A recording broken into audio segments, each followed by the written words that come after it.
Goeiemôre broers en susters. Ek het net die geleentheid om vir Dominee Petrie de Kok van Klerksdorp baie welkom te heet, Dominee.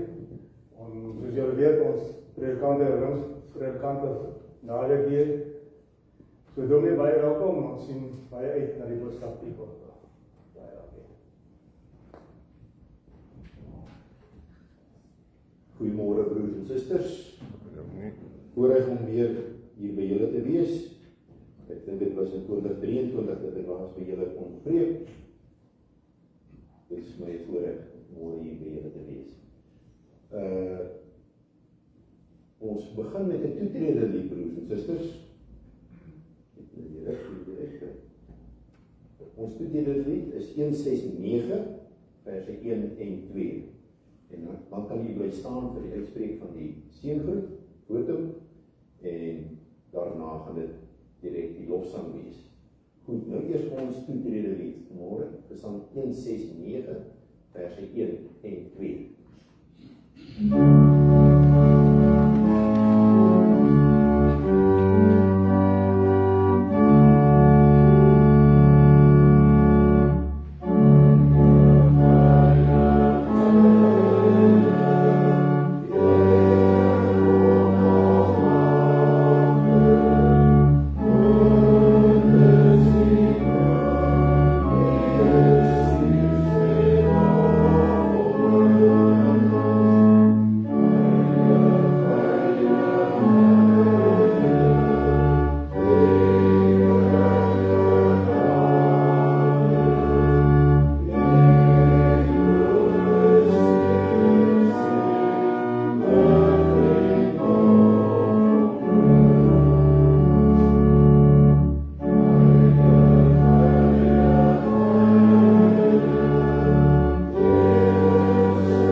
Gemeente, genade, liefde en vrede word aan u geskenk van God ons Vader, van Christus die Here en van die Heilige Gees.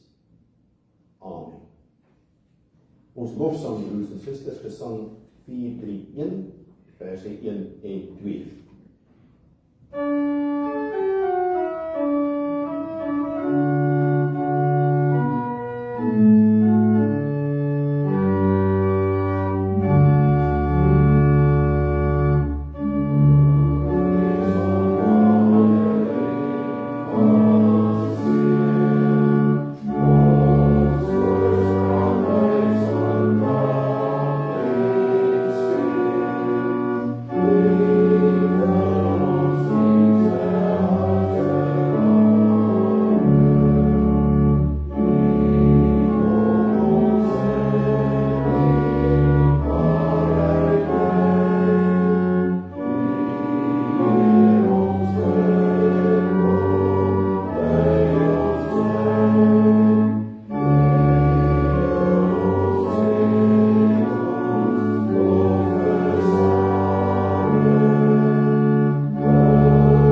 Broers en susters, die woord van God sê, want ek is deeglik bewus van my oortredings en my sondes voortdurend voor my. Dit kan ons alleen ontdek as ons met alle erns ons lewe meet aan God se wet. Kom ons doen dit deur te luister na die eise wat Jesus Christus in Lukas 10 vers 25-27 aan ons stel. En kyk, 'n sekere wetskenner het opgestaan om Jesus te toets en hom gevra: Meester, wat moet ek doen om die ewige lewe te erf? Jesus sê toe vir hom: Wat staan in die wet geskryf? Wat lees jy daar? Hy het geantwoord: Jy moet die Here jou God lief hê met jou hele hart en met jou hele siel en met al jou krag en met jou hele verstand en jou naaste soos jouself. Voor hierdie eise staan ons almal skuldig. Kom ons bely saam met die psalmdigter van Psalm 51 ons skuld voor God. En u alleen het ek gesondig en gedoen wat verkeerd is in u oë. Kyk in sondeskuld is ek gebore, sondig toe my moeder met my swanger geraak het. Ons sing saam Psalm 65 vers 1 en 5.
Almal wat hulle sondes voor God bely, gee God opnuut sy genade. In 1 Johannes 2 vers 1 en 2 lees ons: My kinders, ek skryf hierdie dinge aan julle, sodat julle nie moet sondig nie. En wanneer iemand sondig, het ons Jesus Christus, die regverdige, as parakleet by die Vader. En hy is die versoening vir ons sondes, nie net vir ons sondes nie, maar ook vir die van die hele wêreld. Almal wat met God versoen is, terwyl hulle geloof in die enige God. Ons glo in een God, die almagtige Vader, die skepper van die hemel en die aarde, en van alle sienlike en onsienlike dinge, en in een leer, Jesus Christus, die enige gebore Seun van God, gebore uit die Vader voor alle tye, God uit God, lig uit lig, waaragtige God uit waaragtige God, verwek, nie gemaak nie, een in wese met die Vader, deur wie alle dinge ontstaan het, wat terwille van ons, die mense, en terwille van ons saligheid, neergedaal het in die hemel, vlees geworde deur die Heilige Gees uit die Maagd Maria, en mens geword het, wat selfs vir ons gekruisig is oor Pontius Pilatus, gelei het en begrawe is, en op die 3de dag weer opgestaan het, volgens die skrifte, wat opgevaar na die hemel en wat sit aan die regterhand van God die Vader, wat weer sal kom in heerlikheid om te oordeel, die wat nog lewe en die wat reeds gesterf het. Wie se koningsheerskappy geen einde sal hê nie, en in die Heilige Gees, die Here lewendmaker, wat van die Vader en die Seun uitgaan, wat saam met die Vader en die Seun aanbid en verheerlik moet word, wat gespreek het deur die heilige profete, ons glo een heilige algemene kerk, gegrond op die leer van die apostels, ons bely een doop, tot vergifnis van sondes, ons verwag die opstanding van die ontslapenis en die lewe van die toekomstige eeuw. Amen. Gemeente, kom ons dank God ook nou vir die voorsiening wat hy ons in Christus gegee het. Ons sing saam Psalm 9 vers 1 en 7.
Geliefdes, ons skriflesing vanoggend uit die Nuwe Testament, Romeine hoofstuk 8, ons lees vers 1 tot 17. Romeine 8, vers 1 tot 17. Daar is dus nou geen veroordeling vir die wat in Christus Jesus is nie. Die wet van die Gees wat aan jou in Christus Jesus die lewe gee, het jou vrygemaak van die wet van sonde en dood. Wat die wet nie by magte was om te doen nie, omdat dit weens ons sondige natuur te swak was, dit het God gedoen. Hy die sonde, binne die sondige bestaan van die mens veroordeel, deur sy eie seun, in dieselfde gestalte as die sondige mens te stuur, as 'n offer vir die sonde. Nou kan ons aan die eise van die wet voldoen. Ons, wat ons lewe nie deur ons sondige natuur laat beheers nie, maar deur die Gees. Die wat hulle deur hulle sondige natuur laat beheers, hou hulle besig met die dinge van die sondige natuur.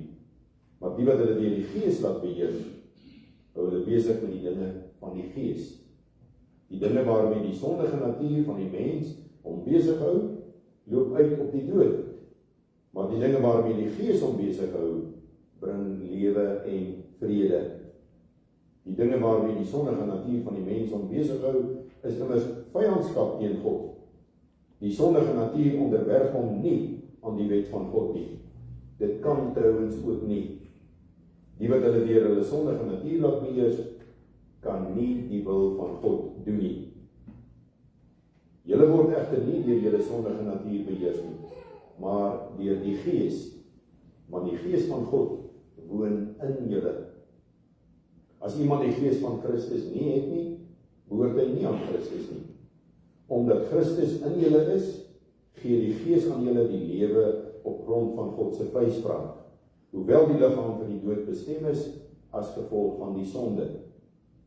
Omdat die Gees van hom, deur wie Jesus uit die dood opgewek is, in julle woon, sal hy, deur wie Christus uit die dood opgewek is, ook julle sterflike liggame lewend maak deur sy Gees wat in julle woon. Daarom dan, broers, staan ons onder 'n verpligting, maar nie teenoor ons sondige natuur om daarvolgens te lewe nie. As julle lewe deur die sondige natuur laat beheers, gaan julle die dood tegemoet. Maar as julle deur die Gees 'n einde maak aan julle sondige praktyke, sal julle lewe. Almal wat hulle deur die Gees van God laat lei, is kinders van God. Die Gees wat aan julle gegee is, Maak julle nie tot slawe nie, en laat julle nie weer in vrees lewe nie. Nee, julle het die Gees ontvang, wat julle tot kinders van God maak, en wat ons tot God laat roep, Abba, dit beteken Vader. Hierdie Gees getuig saam met ons Gees, dat ons kinders van God is. En omdat ons kinders is ons ook erfgename. Ons is erfgename van God, erfgename saam met Christus. Aangesien ons deel het aan sy lyding, sal ons ook deel hê aan sy heerlikheid. Tot sover dan ons skriflesing vir vandag, broers en susters. Dit was Romeine 8, vers 1 tot 17. Mag daar vir julle genade en vrede in oorvloed wees, deur julle kennis van God en van Jesus die Here. Ons gaan nou weer saam sing, broers en susters, wel met Gesang 442, Gesang 442, ons sing verse 1 en 2, en ons gaan dit sing as gebed voor die prediking, broers en susters. Gees van God wat in my woon, breek die woord vir my. Gees van God wat in my woon, kom en heilig my. Troos my, sterk my, leer my, lei my. Gees van God, kom heilig my, breek die woord vir my. Ons sing albei die vers van Gesang 442, ons sing dit as gebed voor die prediking.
Geliefdes, broers en susters van Jesus Christus ons Here.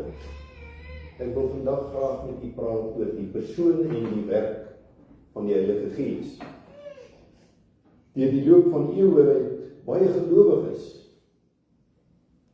die standpunt gehuldig dat die Heilige Gees bloot die krag van God is. En dis tog nie korrek nie, broers en susters.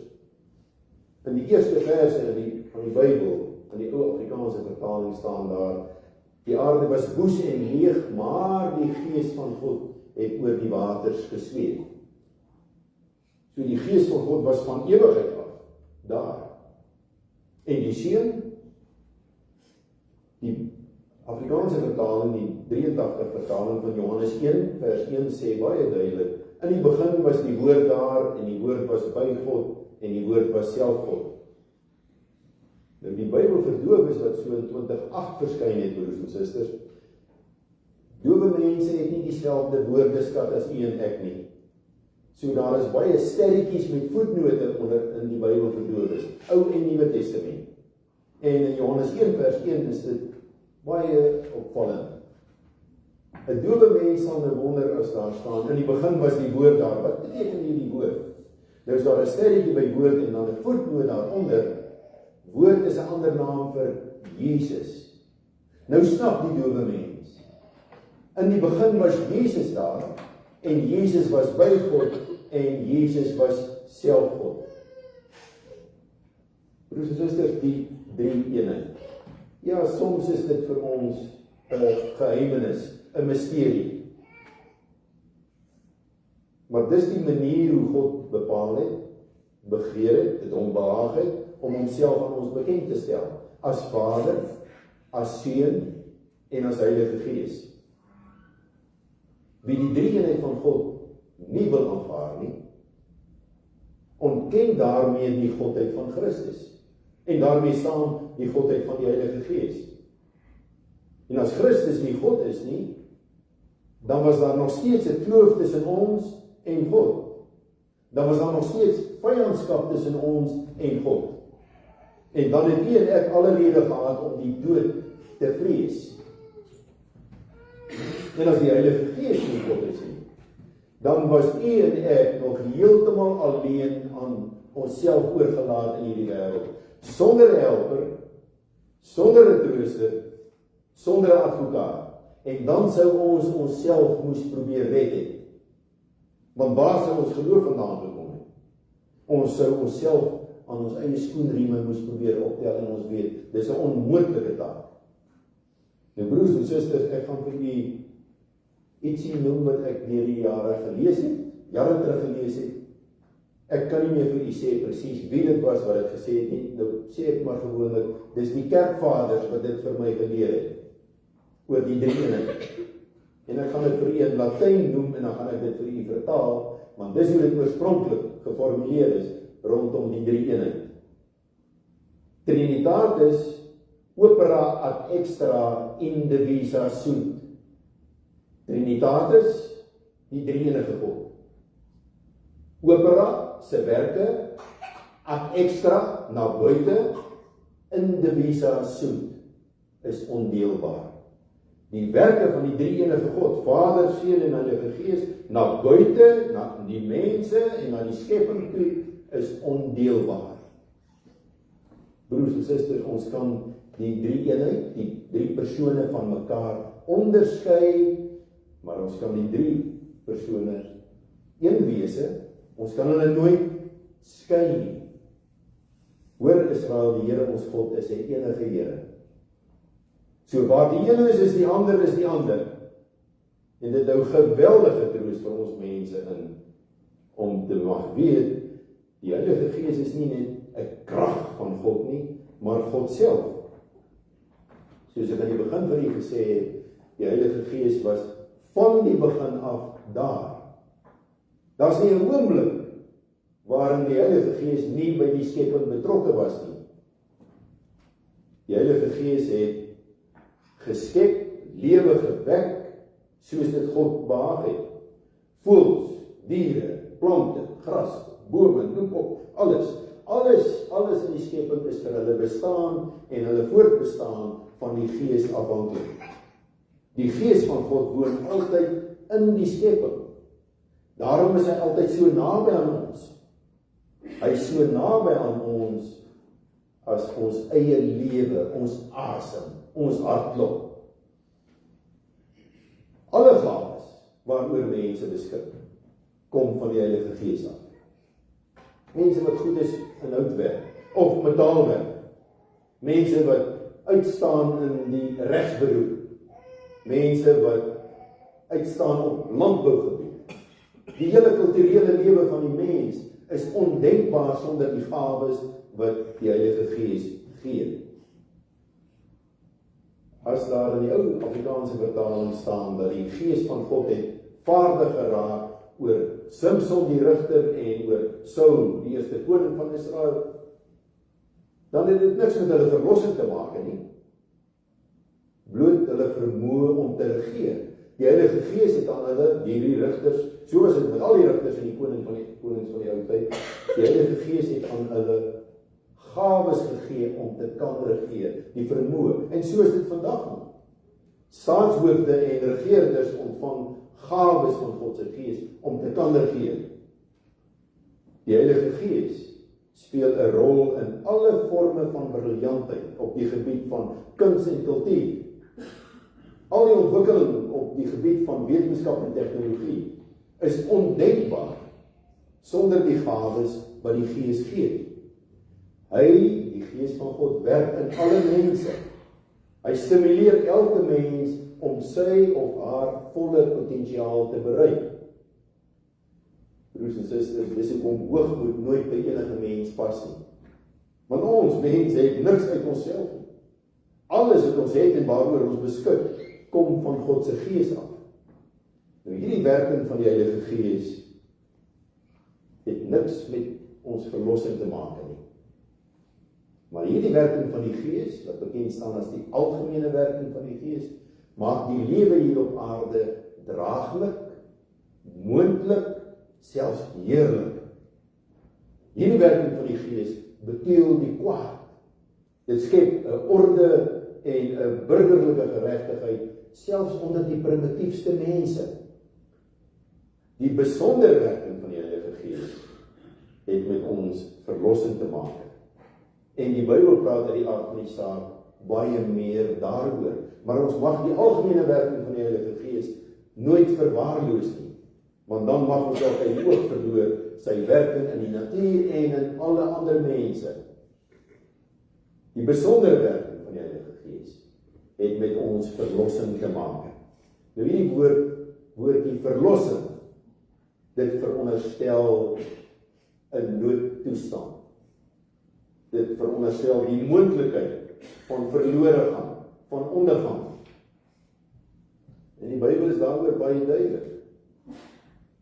Dis deur die mense eie sonde en ongehoorsaamheid en opstand dat daai moontlikheid van ondergang daar is. En natuurlik bring dit angs, twyfel en onsekerheid in 'n mens se lewe. Maar broers, susters, en dis waar die evangelie van Jesus Christus inkom.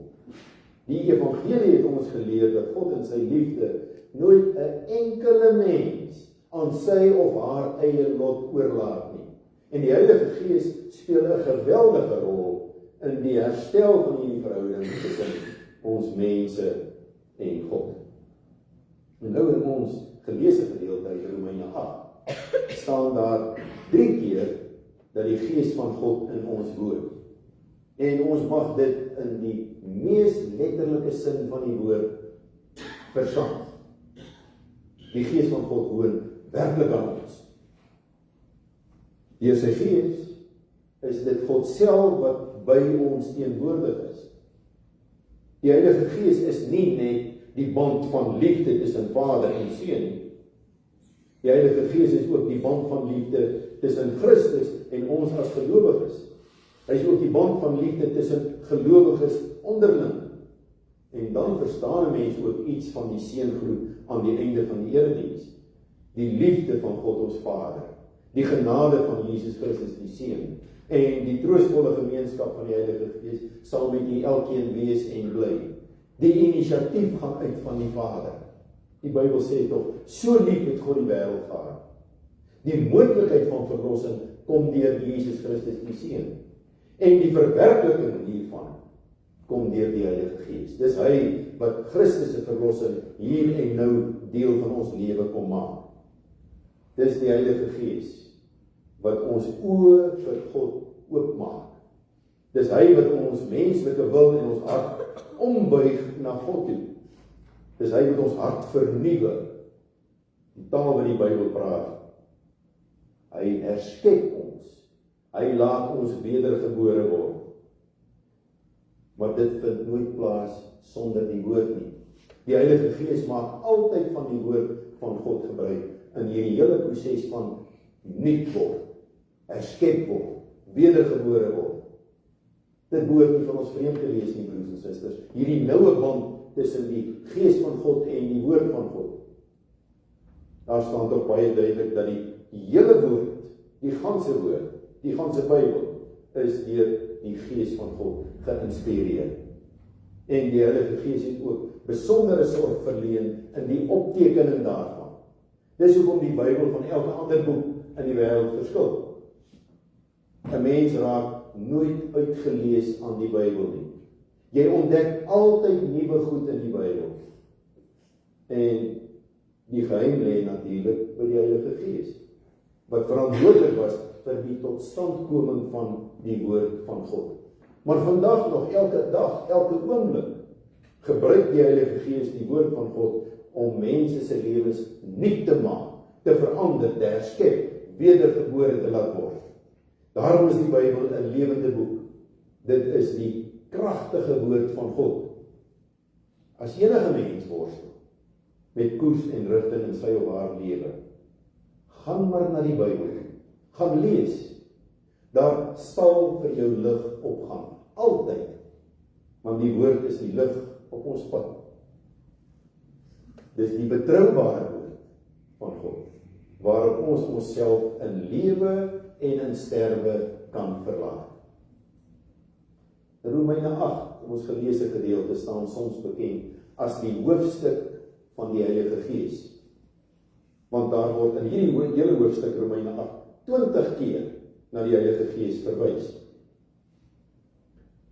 In hierdie hoofstuk 8 word beskryf die groot, die alles veranderende omwenteling wat die Heilige Gees in 'n klein en nietige mens se lewe tot stand bring. Dit is Romeine 8. Die res van die Romeinebrief handel oor Christus se werk. Die verlossing, die vergifnis, die vryspraak wat hy gebring het.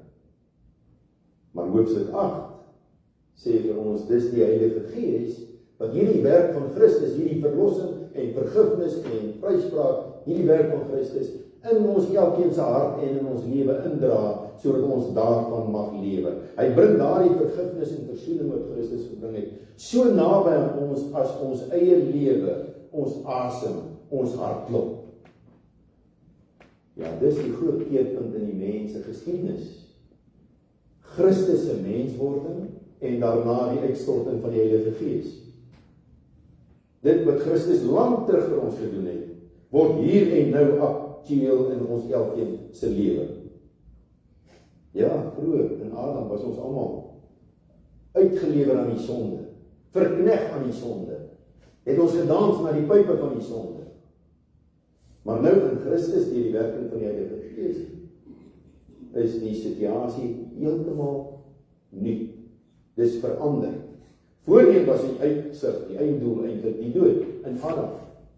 Maar in Christus, deur die werking van die Heilige Gees, het ons 'n nuwe eindpunt, lewe en vrede.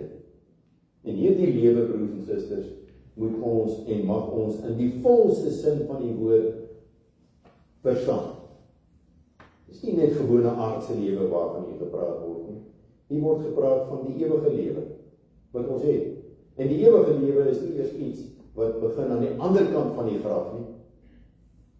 En die ewige lewe gaan ook nie oor die lengte van lewe nie. Die ewige lewe begin reeds hier en nou aan die diskant van die graf. En dit het alles met kwaliteit te maak, nie lengte nie. Kwaliteit lewe. Ek gaan vir julle 'n voorbeeld gee uit die Bybel. Johannes 17 vers 3 is vir my persoonlik iets wat deur die jare besondere plek in my hart het. En mense kry hierdie uitsprake net in die Johannes Evangelie. Johannes 17 vers 3, waar Christus met sy disippels praat en vir hulle sê, en dit is die ewige lewe, dat julle hom ken, die enigste ware God en Jesus Christus wat deur hom gestuur is. Hoor u selfs in die Afrikaans in die teenswoordige tyd. Dit is die ewige lewe, dat julle hom ken, die enigste ware God en Jesus Christus wat deur hom gestuur is. Broers en susters, in die teenswoordige tyd, dit is die ewige lewe, dat julle hom ken. Wanneer ken ons die Vader en sy Seun? Reeds hier en nou. Hierdie ewige lewe is nie soos hierdie lewe en dan die ewige lewe daar, met 'n kloof, wat ons net oorbrug, nie, dis oorvleelend. Die ewige lewe wat reeds hier en nou begin, en dan sê Johannes ook, hy wat glo in die Seun van God, het reeds uit die dood na die lewe oorgegaan. En broers en susters, dis alles net te danke aan die werk van die Heilige Gees, want ons leef nou binne die magsgebied van die Heilige Gees. Dis hy wat Christus se verlossingswerk volkome in ons lewens ingedraai het, sodat ons daaraan mag deel hê. Die Heilige Gees laat ons aan Christus en al sy skatte deel kry. En nou is daar ten slotte, broers en susters, 4 beelde wat ek vir u wil noem, wat die Bybel gebruik om hierdie werk van die Heilige Gees in ons elkeen se lewe te probeer beskryf. En die Bybel gebruik 4 beelde: die juridiese beeld, die biologiese beeld, die kultiese beeld en die maatskaplike beeld. Die juridiese beeld is beeld in die regswêreld. Stel jouself voor 'n hofsaal en die regter slaan met sy hamertjie en die beskuldigde bank staan nie net 1 of 2 persone nie, maar ons almal staan daar en die regter beslis ons is skuldig.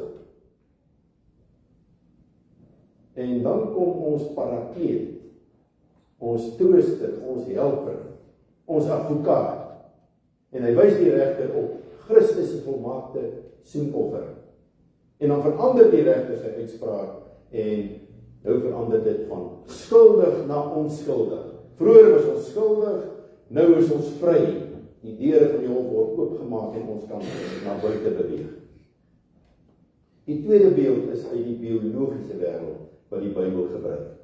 Vroeër was ons almal dood vanweë ons sonde en ongehoorsaamheid. Maar nou in Christus, vanweë die werking van die Heilige Gees, het ons deel aan 'n nuwe lewe. Ons is herskep. Ons is wedergebore. Vroeër dood, nou lewe ons. En dan die beeld uit die kultiese wêreld. Vroeër was ons almal onrein vanweë ons sonde en misstappe en ongehoorsaamheid. Maar nou in Christus, vanweë die werking van die Heilige Gees, is ons rein. En dink maar hier aan die water wat by die doop gebruik word. Alle mense weet dat water oor reinigende krag beskik. As jou hande vuil is, kan jy dit was. Dit kom skoon. Daarom is water die simbool by die doop. Die water simboliseer die bloed van Christus, sowel as die reinigende werking van die Heilige Gees. En dan die vierde beeld, broers en susters, uit die maatskaplike wêreld.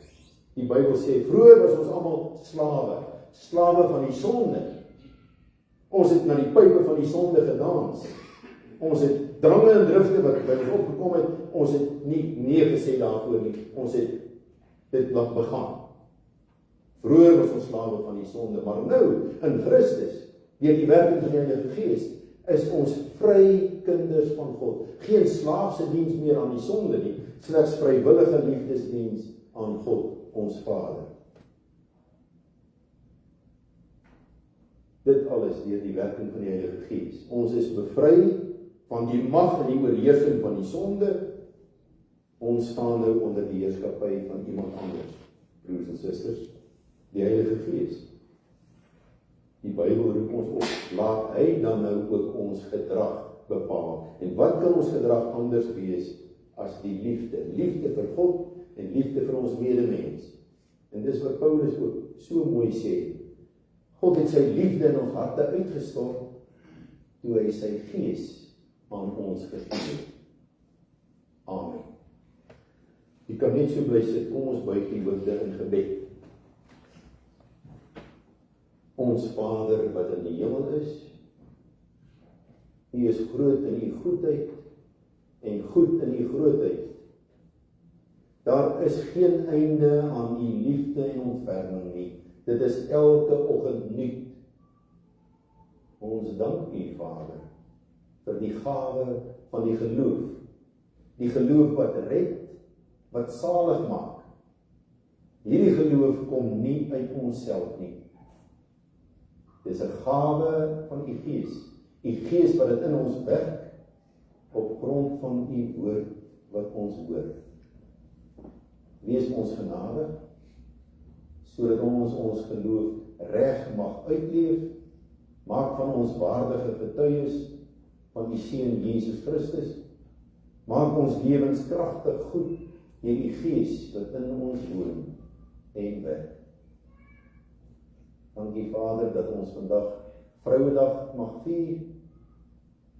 Ons hoor so dikwels in die wêreld uitsprake oor die vrou, in die pers, oor die radio, op televisie.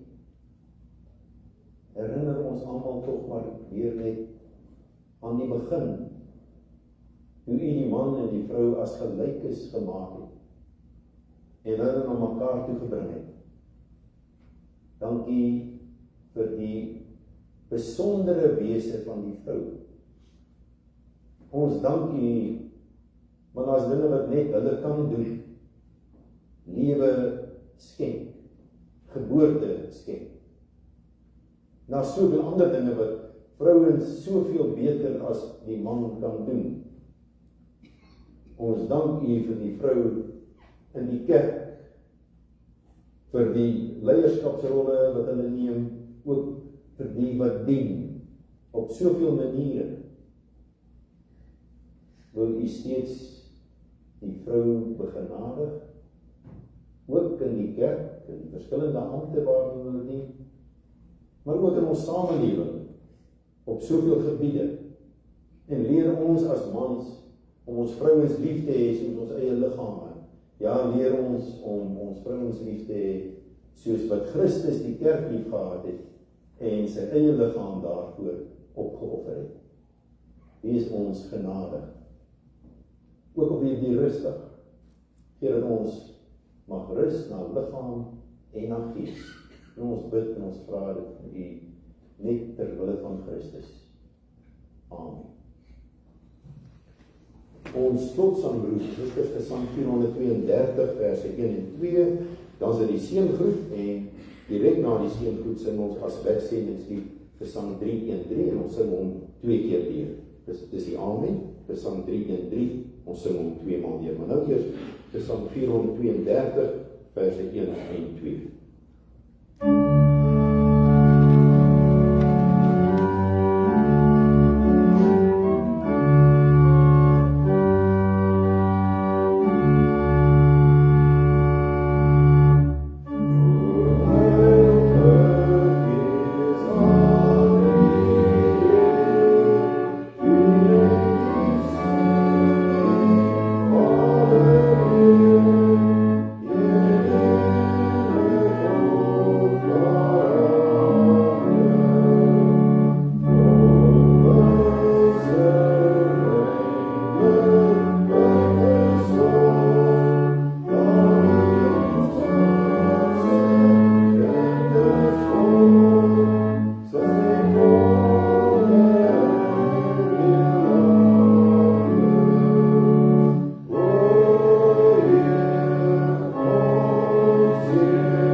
Die genade, barmhartigheid en vrede van die drie-enige God bly met u elkeen.